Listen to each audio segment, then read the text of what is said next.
پاک میں ہمیں فرما رہے ہیں لَقَدْ كَانَ لَكُمْ فِي رَسُولِ اللَّهِ أُسْوَةٌ حَسَنَةٌ کہ میرا محبوب تمہارے لیے بہترین نمونہ ہے۔ اور ہم نے بہترین کس چیز کو بنایا ہوا ہے؟ پیسے کو، دنیا داری کو اور رشتہ داری کو۔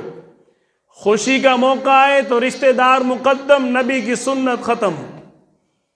اگر کوئی غم کا موقع آ جائے، رشتہ داریاں، تعلقات مقدم ہوتے ہیں، اور آپ صلی اللہ علیہ وسلم کے طریقہ پر توجہ نہیں ہوتی۔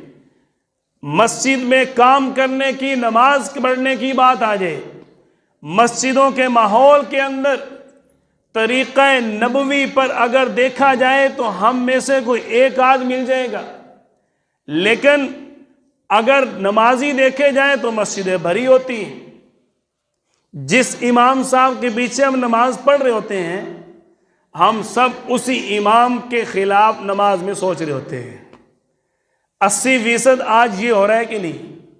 یہ اس لیے ہو رہا کیونکہ ہم کردار میں زیرو ہیں۔ اللہ تعالیٰ نے پھر ہمارے اوپر رحم کیا کرنا ہے؟ پھر اللہ کی رحمت کہاں آئے گی؟ پھر اللہ کا کرم ہمارے اوپر کیا ہوگا؟ مانگتے اللہ کا رحم ہے اور چھوڑتے آپ صلی اللہ علیہ وسلم کو ہیں۔ یہ کیسے ہو سکتا ہے؟ اللہ تعالیٰ قرآن پاک میں فرماتے ہیں